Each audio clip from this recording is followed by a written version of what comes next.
Uma jornada fascinante no coração do Brasil. Um piloto de aventura percorreu quase 3.000 quilômetros do Rio Araguaia. O que você vai ver agora é um registro revelador das belezas e dos desafios que envolvem um dos mais importantes rios do nosso país. Uma imensidão de águas calmas e corredeiras pouco conhecidas. Eu sempre digo que eu quero trazer os meus netos aqui, eu quero ensinar meus netos a nadarem nesse rio que eu aprendi a nadar. Quem vê assim, do alto, não acredita, mas o 7º maior rio do Brasil em extensão corre perigo. Isso aí é a vida nossa. Depois de Deus e nossa mãe é o rio, né? É a água nossa, né?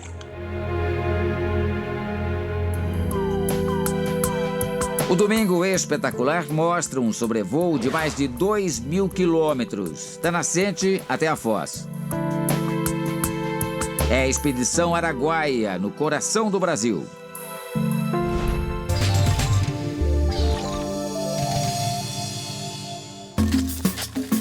Nossa viagem começa por uma trilha curta, mas por mata fechada. A área fica na Serra dos Caiapós, da cidade de Mineiros, em Goiás. Estamos perto da nascente do Rio Araguaia.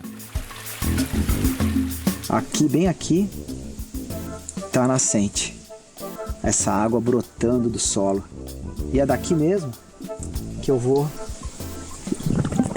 pegar essa água pura para beber nessa primeira etapa da minha expedição, dos meus voos.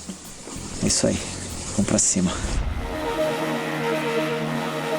Vamos literalmente para o alto, sobrevoar o Rio Araguaia de carona com o piloto de aventuras Lu Marini. Meu objetivo é voar cerca de 80 quilômetros mais ou menos para fazer essas primeiras imagens do rio. Há 9 anos ele realiza o sonho de voar a bordo dessa máquina aí, o paramotor. É uma asa de parapente com um pequeno motor acoplado nas costas. A vantagem é que ele não precisa saltar. O equipamento permite levantar voo de qualquer lugar.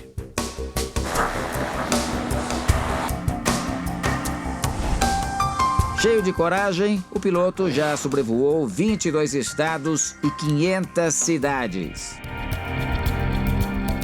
São mais de 17.000 quilômetros pelo céu do Brasil. Na bagagem, sobrevoos de alguns dos mais importantes rios do país, como o exuberante São Francisco,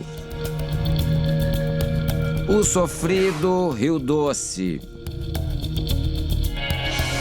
e até o poluído Tietê. O objetivo também é checar as condições ambientais de cada um desses rios. Desta vez, é hora de ver como o Araguaia está sendo cuidado. Vamos sobrevoar com ele desde a nascente até a foz, quando o rio deságua em outro gigante, o Tocantins. Depois, juntas, as águas seguem para o Oceano Atlântico. O Rio Araguaia é uma divisa natural entre 4 estados. De um lado ficam Goiás e Tocantins. Do outro, Mato Grosso e Pará. São 2.627 quilômetros, um pouco menor que o Rio Tocantins, que tem 2.699 quilômetros. Os dois formam a bacia hidrográfica do Tocantins-Araguaia, a maior exclusivamente brasileira.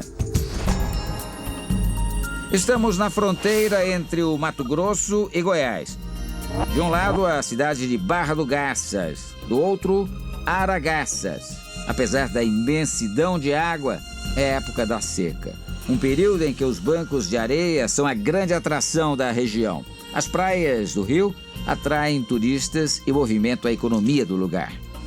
Eu pousei aqui no Praia do Garças e esse é o clima, são 10 para as 8 da manhã. Eu acordei cedo, voei, fiz um voo de mais ou menos 50 quilômetros para chegar até aqui. E olha só, olha o clima. Sol rolando forte aqui, hein? Olha, eu tenho que contar uma história pra você, mano. Opa! Bom dia, cheguei bem na hora H, tá vendo? Pãozinho, não tomei café da manhã ainda, hein? Então vamos tomar. Já veio o convite, é o que eu queria, veio o convite pro café da manhã aqui na praia. Do chão mesmo, Lu Marini segue para outra atração da praia, o Discoporto, aeroporto só para extraterrestres. Atenção, autorização para pouso. A população fala muito em avistamento de luzes, de OVNIs, né?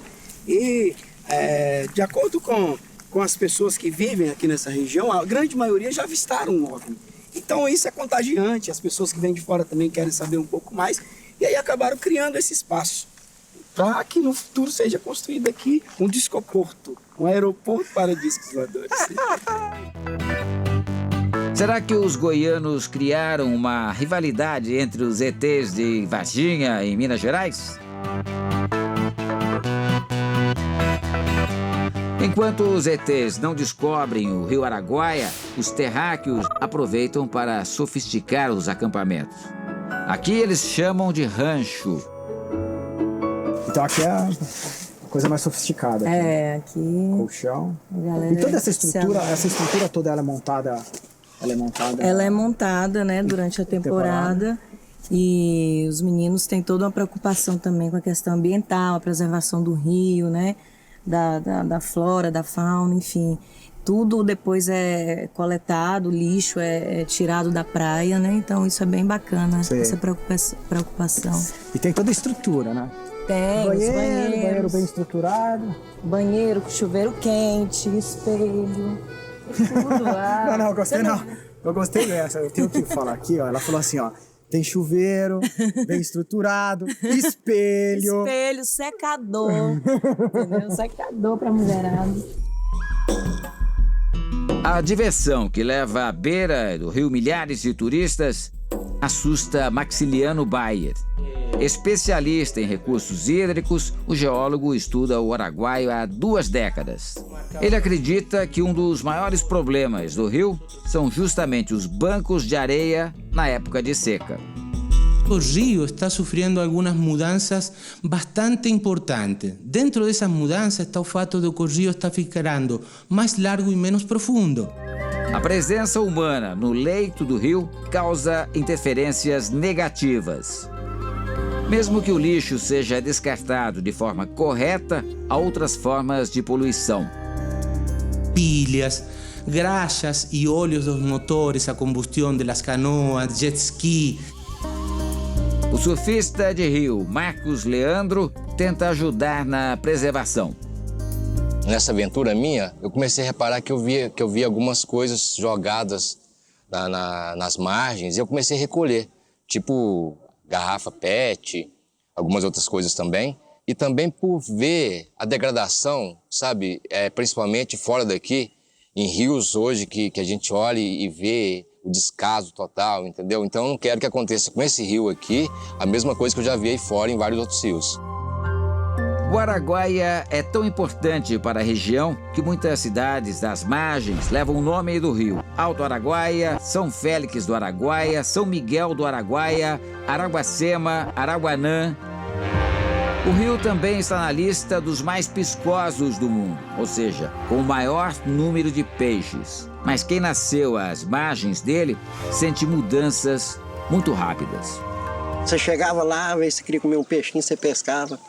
Já podia deixar a manteiga no fogo, você pegava. Hoje em dia o sujeito bate aí o dia inteiro aí, não pega um mandinho mais, acabou. Os peixes tudo, né? É menor, né? Tá diminuindo as águas. Era bastante água, tá diminuindo agora.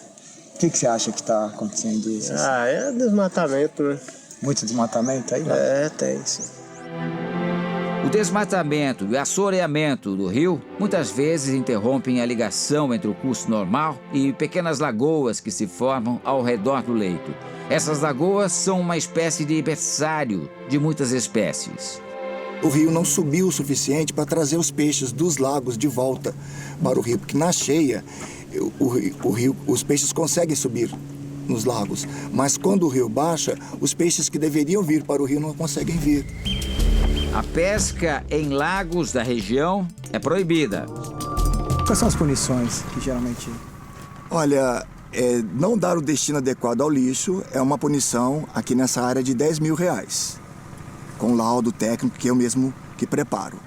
E a pesca ilegal, dentro da reserva, a multa é dobrada em relação a fora da reserva.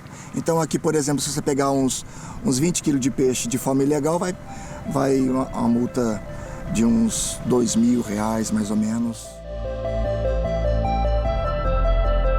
Posso ver Antônio é eletricista, mas como não conseguia um emprego na cidade, passou anos pescando de forma ilegal, sem respeitar os períodos de restrições para a reprodução dos peixes.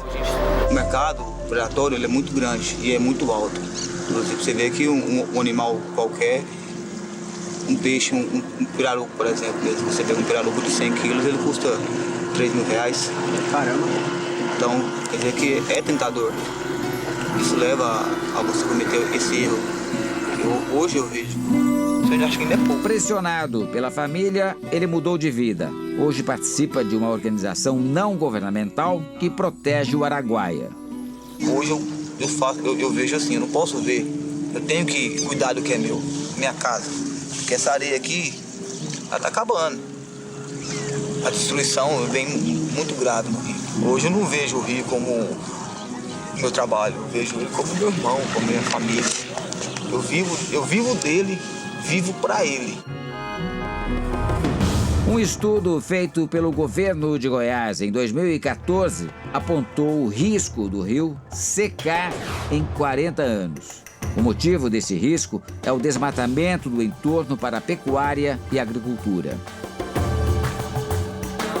Maximiliano Baiev acha que a previsão da morte do rio em 4 décadas é exagerada, mas afirma que o nível da água já começou a baixar. Até onde ele vai chegar, até onde nós vamos deixar extrair esse recurso, é o que às vezes fica um tanto solto no ar. Hoje eu atravesso em pé, entendeu? Onde eu tinha medo de atravessar nadando.